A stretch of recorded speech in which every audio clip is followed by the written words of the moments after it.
O Haroldo comentou sobre os terremotos, mas tem uma região no mundo que existe uma incidência a mais, né, professor Haroldo, que é essa aqui, ó, o ciclo de fogo. Isso, e também é uma região, né, cheia de vulcões também, né? Mas só pontuando, por exemplo, aqui o professor Haroldo falou, nós sabemos que a energia dissipada, né, a gente chama também de perturbações, né, elas carregam energia. Então, essas ondas, elas vão carregadas de energia, né? Então, você tem aí um trabalho. Então, você tem uma grande explosão, um terremoto muito violento em um determinado ponto. Pouco tempo depois, vai despertar um outro terremoto num outro ponto. Quando a gente fala, por exemplo, do círculo de fogo, região onde tem muitos vulcões, a gente sabe que os vulcões, quando eles entram em erupção, eles também geram terremotos e vice-versa. Se você tem um terremoto nessa região, você pode ter certeza. Pouco tempo depois, dependendo da magnitude do terremoto, algum vulcão pode entrar em erupção. Pode, porque é possibilidade, ele pode entrar em erupção, certo? Então, você pode ter um efeito cascata, né? E aí, como aconteceu lá no Cumbre Vieja, né? Aí na ilha de Santa Cruz, né? Então, na física, a gente sabe que na terceira lei de Newton, né, toda ação tem uma reação de mesma intensidade e sentido oposto, certo? O que a gente vê, a questão dos terremotos, na nossa atualidade, eles têm crescido muito, eles têm aumentado a incidência. Até, inclusive, né, daqui nós vamos falar daqui a pouco, a questão dos peixes, né? Do peixe remo, né? Esse grande peixe aí de mais de 10 metros de comprimento, né? Então, assim, quando nós linkamos isso à Bíblia, né, à escatologia, a gente começa a perceber que a natureza, ela já está se manifestando. O homem, ele tenta controlar a natureza à medida que Deus usa a natureza para os seus propósitos que vão contrário aos interesses humanos. Então, o homem pensa que se ele controlar a natureza, ele também vai controlar a ação de Deus sobre a terra. Então, o aumento desses tremores é uma coisa assim espantosa, né, o pastor Haroldo, ou o professor Haroldo? Eu costumo dizer que esse relógio, eu vou chamar de relógio biológico, que está relacionado com o planeta, né? Quando Jesus disse que a gente iríamos, né, perto do fim, né, ter aí os grandes sinais do céu, na terra, abalar a estrutura, eu acredito que essa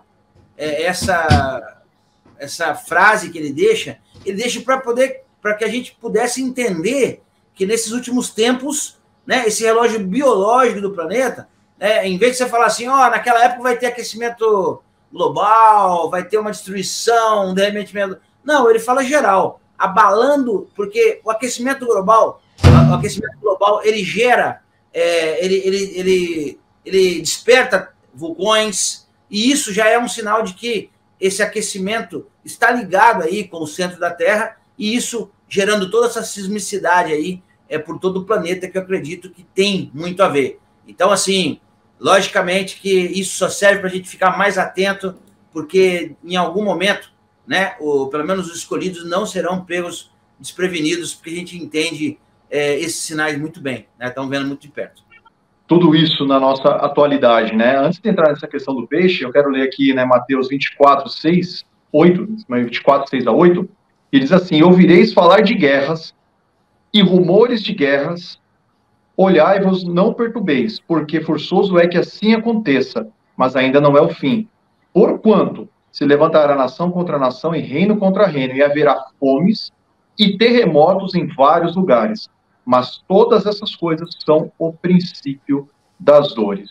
Né? A gente sabe que houve muitas guerras, a gente sabe que sempre existiu terremotos, etc, etc. Mas nós temos que pegar um ponto em questão aqui, que é o aumento da ciência, né? Como na Bíblia também está escrito, né? Como nos tempos de Ló e de Noé. Né? O que acontecia lá nos tempos de Ló, nós já sabemos, né? Nós sabemos o que está acontecendo aí, a intensidade dessas agendas, entendeu? No tempo de Noé, né? Quando Noé pregava, os outros debochavam, falavam que isso não ia acontecer, que era sempre assim, etc, né? É o que nós estamos vendo. E olha aí, quanto de guerra, né? O Estado de Israel formado e tal, olha o tanto de terremotos, de vulcões e tal. Então, tudo se intensificou de uma maneira muito grande inclusive a perseguição contra os cristãos. E quando a gente fala agora do fim dos tempos, né, Deus dá os seus sinais, entende? Olha só, por exemplo, essa questão aí. Peixe do fim do mundo, gigante, é pescado no Chile e deixa moradores apavorados. Esse peixe, irmãos, esse peixe ele tem mais de 10 metros de comprimento. Né? Para ter uma noção, é mais alto que um poste. Né? Pode chegar a 11, 12 metros, né, esse peixe. E interessante é que ele vive cerca de 1 quilômetro de profundidade, né? Local onde ele vive. E não foi só um peixe que foi pescado esses dias, foram mais desses peixes pescados. E todo mundo chama de peixe do fim do mundo. Por quê? Porque quando esse peixe ele é pescado, quando ele sobe, algum evento catastrófico acontece. Por quê? O que acontece? A Terra ela se manifesta para os seus eventos. Nada acontece de uma hora para outra. Existe um percurso de tempo, existe uma preparação. Assim como para os vulcões entrarem em erupção, existe um tempo, né? Ele tem que liberar aquela energia, né? Liberar toda aquela força interna. Então, você tem um tempo para aquilo. Você tem uma vibração, você tem aí uma pressão interna para haver aí, né, o lançamento do magma para a Terra, né? Da mesma forma, os terremotos. Né? Os terremotos, eles começam. Você tem a questão do choque das placas tectônicas, ou então você tem aí o efeito de um terremoto acontecer num lugar, ele vai para o outro. A questão é que a natureza sente. Quando a gente vê nos filmes aquele monte de pássaro voando, né, você percebe que logo em seguida vem alguma coisa muito caótica. Né? Da mesma forma com esse peixe, ou seja, é a arte imitando a vida. Né?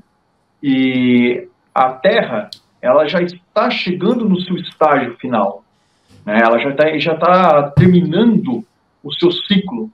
Para haver novos céus e nova terra. Por isso que nós, cristãos, nos preparamos para o arrebatamento, porque ainda haverá um tempo nessa terra, né, que é o tempo do anticristo, que é quando a igreja já estará com o Senhor nos ares. Muito bem. Haroldo, pastor, pode... E o professor Haroldo, olha que o professor Leonardo acabou de comentar aí, né, que esse peixe, quando ele surge aí, depois vem uma grande desgraça, né, aí...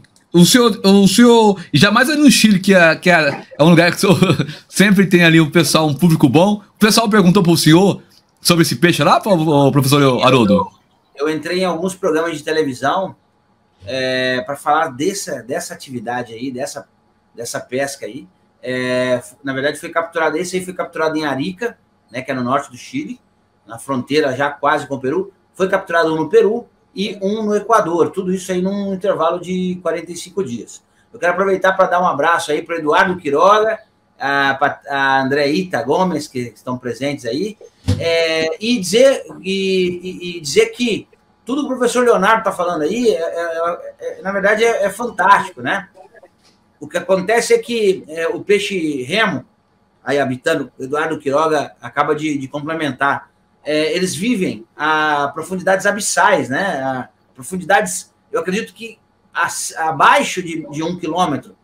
E o que acontece é que, frente a eventos, aí, capturado em Arica, é isso mesmo, Eduardo Quiroga colaborando. O que acontece é que, frente ou antes de um grande tremor, a Terra começa a rugir, né? Que eles chamam de rugido. São o infrassom. E esse infrassom, ele afugenta não só esses peixes, como cães, gatos, começa aquela correria antes de um grande tremor, porque eles ouvem sons que nós, humanos, não podemos conceber, né? É uma certa faixa de luz, frequência, né? E uma certa faixa de som, que o ouvido humano, o olho humano, não consegue capturar. Esses animais, eles se afugentam, né? E, principalmente falando especificamente do peixe remo, e ele tenta escapar, né? Deve haver aí centenas deles, mas alguns deles se perdem em baixa profundidade e a pressão faz o resto, né? Ele acaba morrendo e boiando, né? Esse não foi capturado, na verdade ele aparece já meio tonto, vivendo tentando escapulir em baixa profundidade e acaba sendo capturado, né? Meio atordoado. Por quê? Porque aquela pressão tanto faz se nós humanos mergulhamos a grandes profundidades, se você tenta submergir muito rapidamente, você tem aí uma morte súbita. E aqueles que são levados a grande profundidade têm a morte súbita com a alta pressão. Então, essa diferença de pressão, essa pressão, ela acaba causando isso, né? E só para fazer um adendo aí, no Japão se usam já alguns peixes que eles ficam assustados frente a um grande terremoto. Última coisa, esse peixe também foi capturado no Japão em 2011, antes do terremoto que ceifou cerca de 20 mil vidas. Olha aí. Antes de Valdívia, do grande terremoto, o maior terremoto que a humanidade tem. Por que colocaram essa expressão fim do mundo? Peixe do fim do mundo.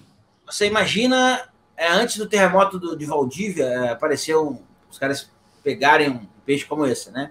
Aí no Japão, mesma coisa. Outros tremores, porque do Japão não foi só esse. Há muitos anos atrás, antes de um grande tremor que tiveram no Japão, eles também capturaram um evento desse. E a verdade é que nunca se capturaram tantos peixes como esse.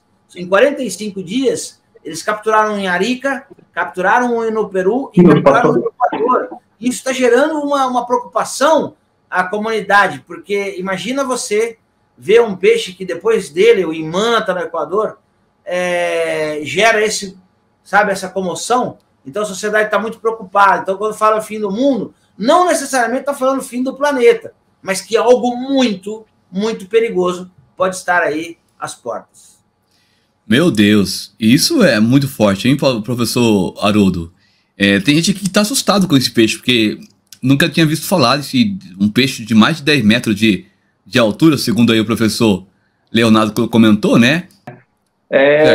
Como diz, né? O Senhor sempre deixou sinais na natureza, né? Então a natureza louva a Deus, a gente sabe disso, né? E a natureza, ela também nos dá sinais para as coisas que vão acontecer, né? Quando nós falamos aí da parte científica, eu gosto muito de usar a termodinâmica, né? Dos materiais, as mudanças, as alterações climáticas que nós temos.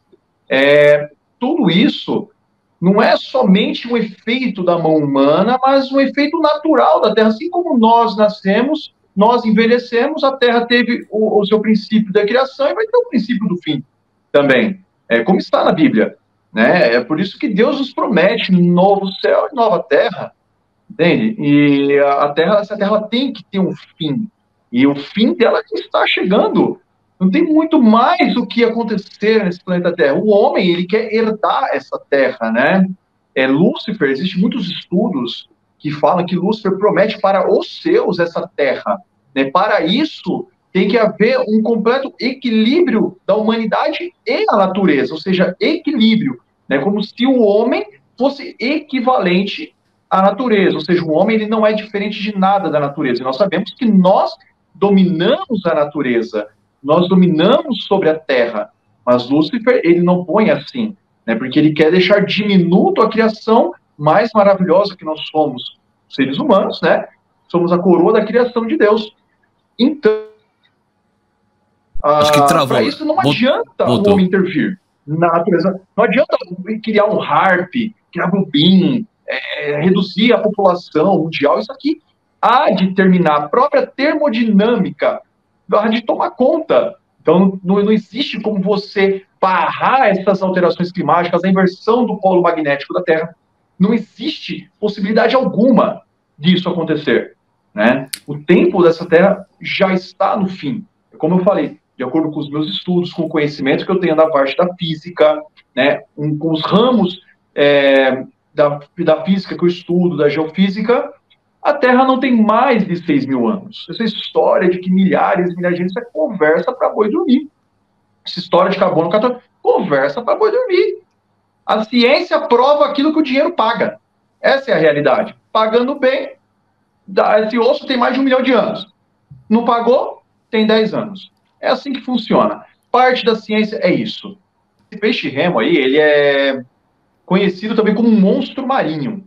No Japão, inclusive, ele é conhecido como o mensageiro do deus do mar, né? Então, ele já traz maus presságios, que fala que lá, quando ele aparece no Japão, já é sinal de tsunamis e terremotos. Olha que coisa interessante. Aí, por muito tempo, esse peixe ele foi tido como um verdadeiro monstro marinho, assim como o monstro do Lago Ness. né? Ele é um mistério para a ciência, esse peixe. Até hoje ele é um mistério, né? Não tem muito o que se fala dele, né?